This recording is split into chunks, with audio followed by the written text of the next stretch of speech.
In section 7.5, we investigate the factors that determine the strength of ionic and covalent bonds.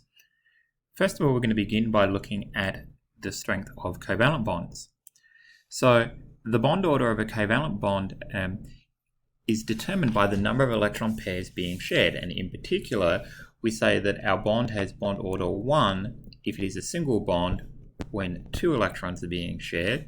We say that it has a bond order of 2 for a double bond when 4 electrons are being shared, and a bond order of 3 for a triple bond where 6 electrons are being shared. For a given pair of atoms, the higher the bond order, the shorter the bond. And so we're looking at some carbon to carbon and some carbon to nitrogen bonds here. And you can see that in every case, the bond gets longer as we go from triple to double to single. And again, for the carbon to nitrogen bond, triple, double, single. In your book, it's table 7.3. They have a big long list of bond lengths if you need that for any of your homework problems. Similarly, the energy required to break a bond, or another way of looking at that is the energy that is released when the bond is formed, increases with the bond order. So again, we've got a series of, we've got carbon to carbon bonds here and carbon to nitrogen bonds. And you can see that the bond energy is greatest for the triple bond, second greatest for the double bond, and least for the single bond. And that applies for both of the pairs of atoms there. And in your book, there's a table with a whole bunch of bond energies in it as well. So what is the bond strength or the bond energy? Well, what it is the enthalpy change that occurs when 1 mole of bonds is broken, and this is determined in the gas phase. So if I break a mole of carbon to hydrogen single bonds, the enthalpy change accompanying that process is just what the bond energy refers to. So something to keep in mind is that when bonds are formed, it's always an energy releasing process. It's always exothermic, that is delta H negative. And when bonds are broken, it's always a process where you have to put energy in, that is it's an endothermic process, i.e. delta H positive.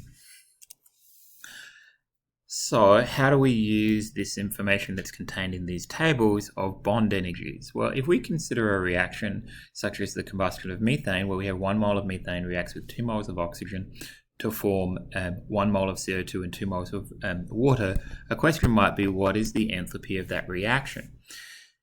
So we can consider this reaction as occurring via 2 steps.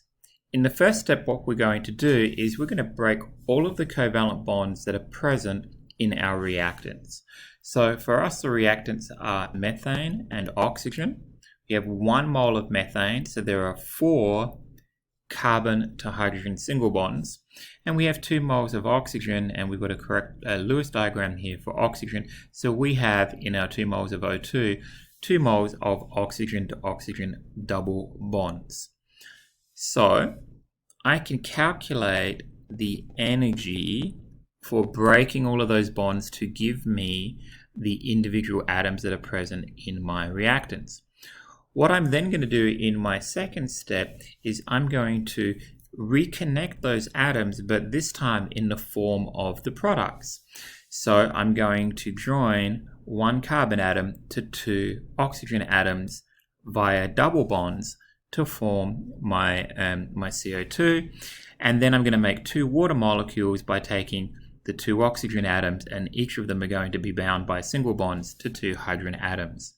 So the enthalpy change for my overall process will simply be the sum of the enthalpy changes for each of these 2 steps. So in the first step, what I'm going to do is I'm going to add together the bond energies for every bond that I'm breaking. And then in my second step, I'm going to add together the bond energies, the negative of the bond energies for every bond that I'm forming. Now I can just put the minus at the front there, so that just becomes like so.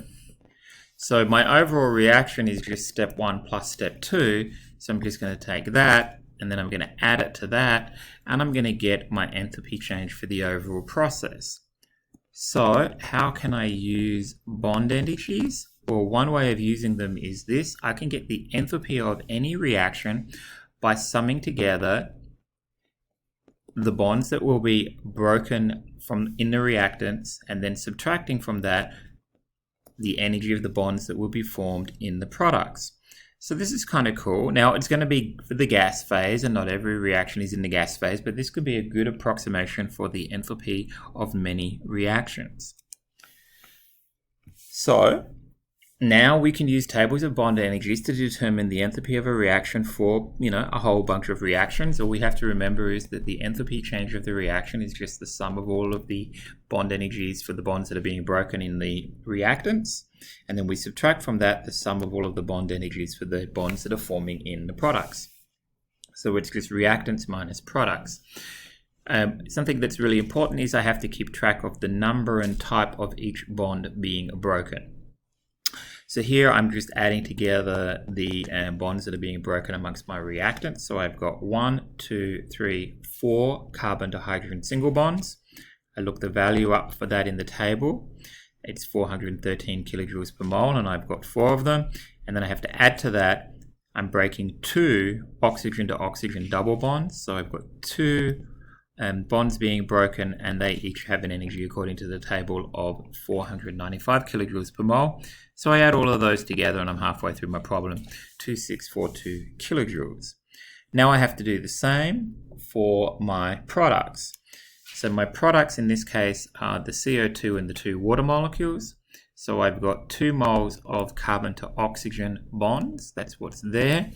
And then I've got 1, 2, 3, 4 moles of, so 4 moles of oxygen to hydrogen single bonds. And I add all of those together and I get the sum of all of the bond energies of those bonds that are forming. So then to get my enthalpy change from my reaction, it's the sum of the bond energies of all the bonds that I'm breaking minus the sum of the bond energies of all of the bonds that I'm forming. And this reaction looks like it's exothermic, and that's a good thing because when I burn methane in oxygen to create CO2 and water vapor, a whole bunch of heat is released, right? This is what's happening in the Bunsen burner. So I would definitely expect that this is strongly exothermic. So that's an example of how we can use the bond energies of covalent bonds to determine the enthalpy of a chemical reaction. Now we're going to kind of consider the energy of the interaction of that we find in ionic bonds, what we call the ion-ion interaction. And the ion-ion interaction, the bond energy of these ionic bonds is described by what we call the lattice energy. Sometimes this is given the symbol delta U lattice. Sometimes it's delta H lattice. You see both. And it's given by this little formula here. It says delta H lattice is equal to a constant multiplied by the product of the charges of the ions. Now we're only ever going to be looking at the interaction between 2 ions. So even if we have something like this, Na2O, where our ionic compound has 3 ions per formula unit, we're just interested in the interaction between 1 ion, 1 cation and 1 anion. That's what we're getting from the lattice energy.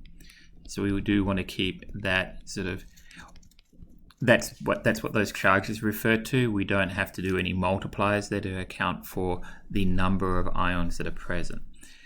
The distance between the ions is this term here, and it's the sum of the ionic radii. So if we were doing sodium ions and oxide ions, again, there's no multiplier to reflect that we have more than 1 sodium ion.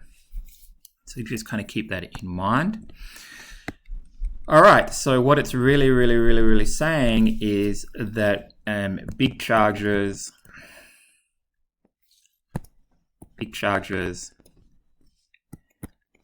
you get strong bonds. Large radii give you weak bonds. The charge is almost always the dominant characteristic. Okay, so this lattice energy, what does it describe? It describes the energy change when a mole of an ionic compound is formed from the gas phase ions. So it's the enthalpy change for this process. Now, it turns out that it's really hard to measure the lattice energy directly, and it's often done by indirect methods. So let's just kind of talk about that a little bit more. So lattice energies are often difficult to measure, and they're often determined indirectly. So if we think about the formation of sodium chloride from its elements, and we're going to be looking at the formation of 1 mole of sodium chloride here. So when we form 1 mole of a substance from its elements, the enthalpy change accompanying that process is referred to as the enthalpy of formation. The formation of sodium chloride is very, very exothermic. I'm just going to show you a little video on what that might look like. So let's see if we can get that up now. And I'm going to kind of play it at, I'm going to play this at 2 times so we can kind of cut to the chase. So there's a glass cylinder and it's full of chlorine gas there. The chlorine gas has a little kind of yellowish tinge to it. It's got a bit of sand in the bottom here to absorb some of the heat. And then now what we're doing is we're taking some sodium, and the sodium is stored in hexane because it reacts with water in the atmosphere, and then it's stored in paraffin oil, and then we're going to wash it in hexane. And the reason it's stored in paraffin oil is to stop it reacting with water in the atmosphere. Now the hexane is being burnt off, and you'll see a kind of a characteristic glow of sodium there. Okay, so the sodium's getting nice and hot. We put it into the chlorine and it instantly reacts, and it gives this bright yellow color, which is characteristic of the emission spectrum of sodium. And what you can see forming here is, it looks kind of like a slightly dirty color here, but that's just because of the yellow light that's being emitted. It's actually pure white sodium chloride. And so when this all settles down, there's actually like going to be all white powder on the edges there. But there's one that Laurie, who's the lab tech from UC Berkeley, made earlier. And yeah, it looks like salt. And we've done this reaction and it works pretty well. So back to the PowerPoint.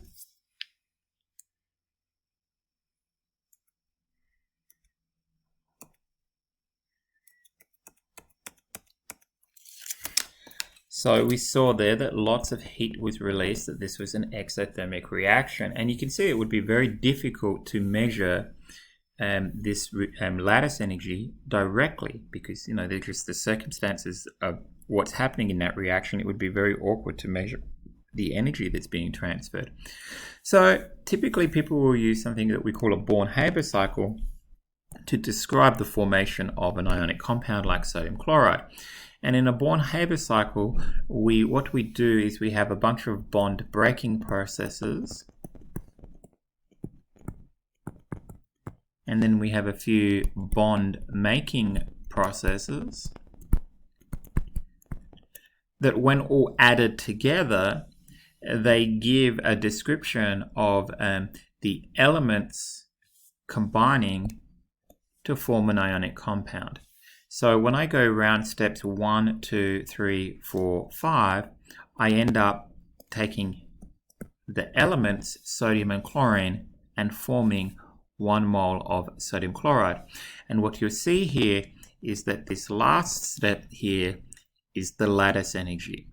So this is a typical cycle that people will use to determine the lattice energy.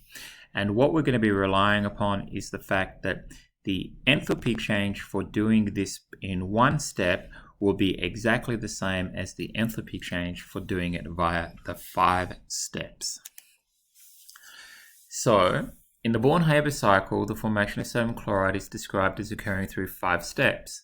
There are a couple of steps which are bond breaking. That's going to be the first 3. So, we're taking solid sodium and we're getting that into the gas phase. We're subliming it.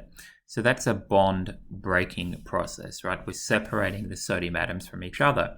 We're then going to take half a mole of chlorine gas and we're going to break the bonds between the chlorine molecules, and we're going to form a mole of gas phase chlorine atoms.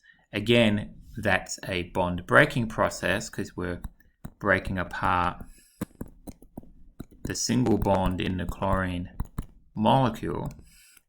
So in order to break apart half a mole of chlorine molecules, we're going to need 1/2 of the bond energy for a chlorine to chlorine single bond.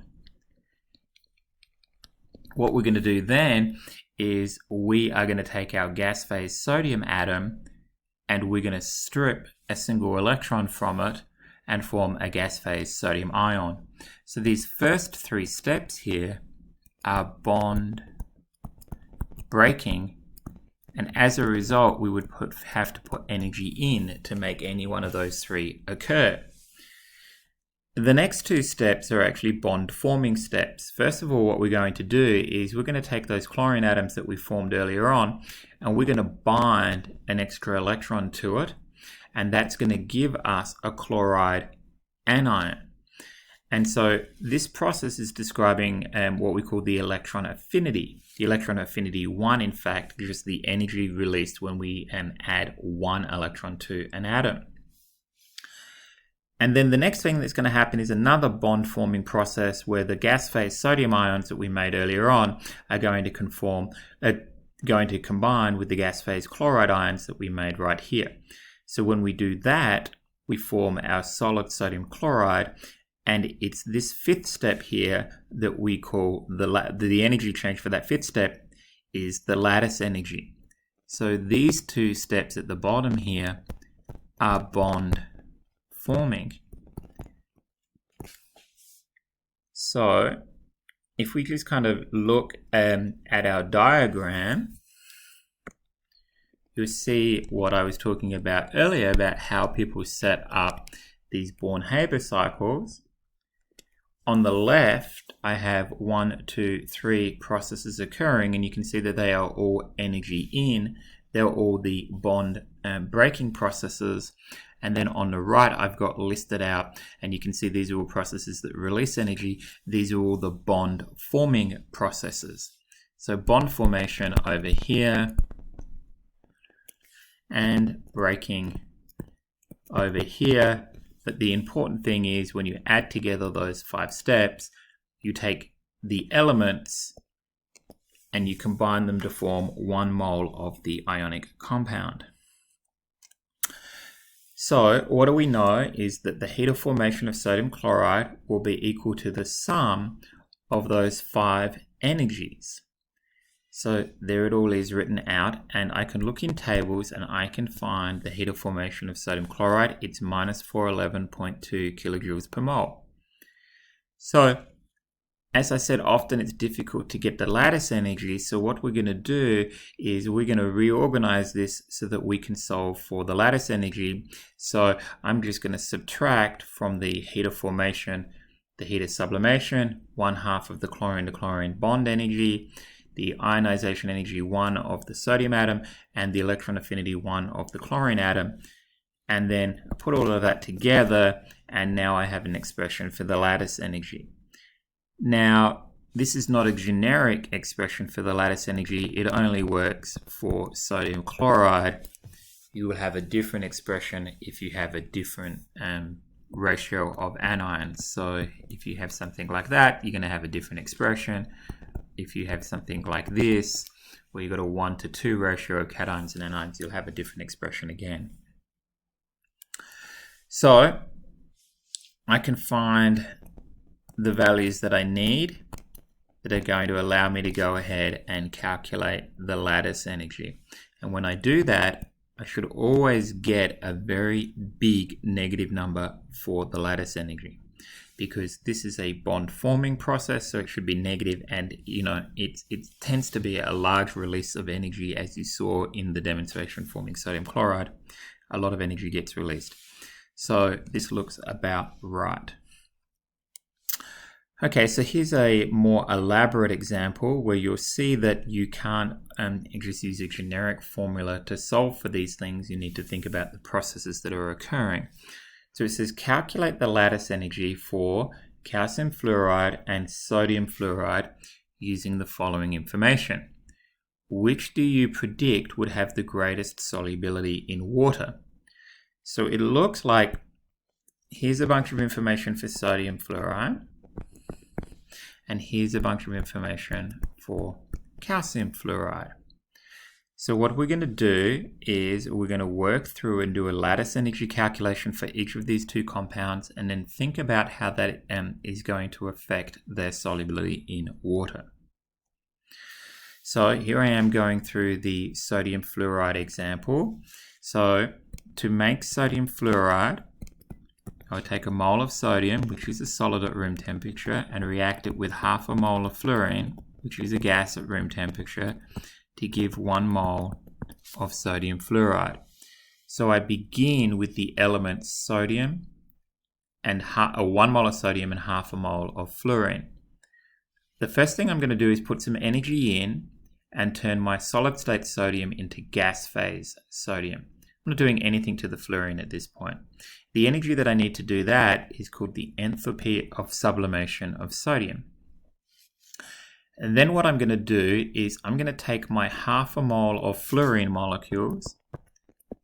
They are connected via a single bond, those two fluorine atoms, and I'm going to break all of the bonds in my half a mole of fluorine molecules to give me individual fluorine atoms.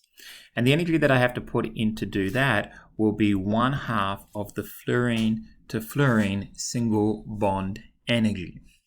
So now I have gas phase sodium atoms and gas phase fluorine atoms. I've only got one more bond breaking process to do. I have to take my sodium atoms and I've got to remove 1 electron from them to give me sodium ions in the gas phase. The fluorine atoms I'm leaving alone. So the energy required to remove a mole of electrons from a mole of gas phase sodium atoms is referred to as ionization energy 1.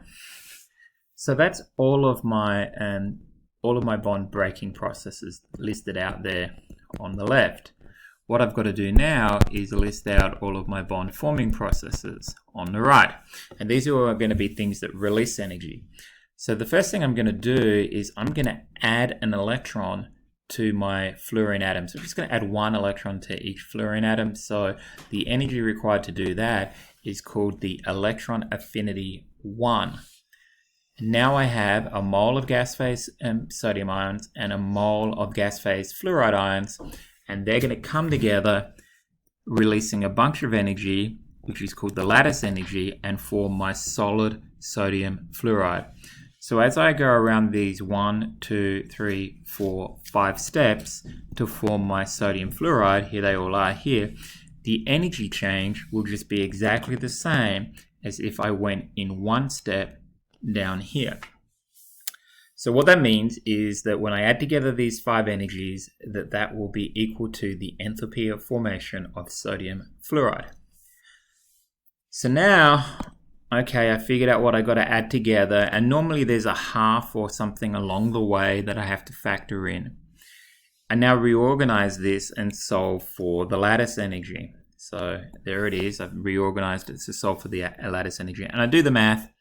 And for sodium fluoride, the lattice energy is minus 928 kilojoules per mole. So now I do the whole same thing for calcium fluoride. On the left, I've got bond breaking. On the right, I've got bond forming. So if I go in 1 step from calcium and fluorine to calcium fluoride, the energy change would be the enthalpy of formation of calcium fluoride. But now I'm going to go around in individual steps, do the Bourne-Haber cycle. So the first thing I'm going to do is take my mole of solid calcium and I'm going to sublime it, so I end up with a mole of gaseous calcium atoms. I'm not going to do anything to my fluorine. I'm then going to take my fluorine molecules, and I have a whole mole of them this time, and I'm going to separate them into individual atoms.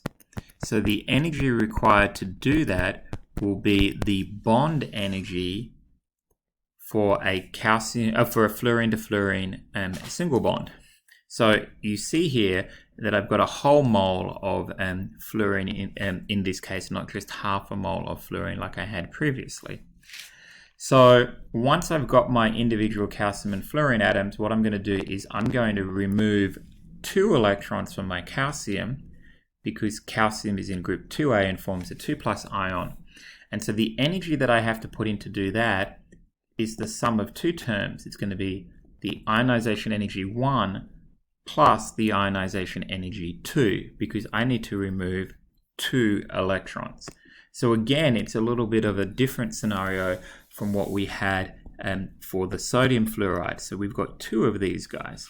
So now I've got a calcium 2+ ion in the gas phase, and I've got 2 moles of individual fluorine atoms. At this point, I'm going to start doing my bond forming reaction. So I hop on over and form another column on the right here. The first thing I'm going to do is to this 2 moles of fluorine atoms, to each of the mole of fluorine atoms, I'm going to add an electron. So adding 1 mole of electrons to a mole of fluorine atoms would be the electron affinity, but I'm going to do that twice. So the energy change involved in this process is 2 times the electron affinity. Okay, so now I'm kind of in business. I'm almost there. I've got my gas phase calcium ions, I've got my gas phase fluoride ions, and they're going to snap together because positives attract negatives and form my solid calcium fluoride. And the energy that will be released is called the lattice energy. So if I go in one step, the energy that would be released is the enthalpy of formation for calcium fluoride. If I go around the Bourne-Haber cycle, the energy that would be released is the sum of all of these terms. So if I reorganize this expression that I've got here to isolate the lattice energy, then I can see how I can go ahead and calculate the lattice energy for calcium fluoride. And it ends up being a really big negative number. So let's compare that with what we had for sodium fluoride. So the lattice energy for calcium fluoride is a lot bigger than what it is for sodium fluoride. And that kind of makes sense because calcium ions are 2+, fluoride ions are 1-, sodium ions are only a single plus, fluoride ions still again 1-. So we would expect a lot stronger attraction between these guys than between these guys on the basis of charge. So because it's really hard to separate calcium ions from fluoride ions compared to sodium ions from fluoride ions, we would expect that calcium fluoride would be a lot less soluble in water than sodium fluoride. And that's true. Calcium fluoride is, really not very soluble at all in water, whereas you get some pretty decent solubility for sodium fluoride. So, you could have answered this question with a pretty large degree of certainty just by thinking about the charges of the ions. And to be honest, many of the problems that you're going to be encountering, you won't need to go through the Bourne-Haber cycle to decide on the properties of your ionic compound. You're just going to be looking at the charges and the sizes of your ions. So on Wednesday, I'm going to be helping people with this list of problems that I've got given here. So hopefully you can have a look at them before then.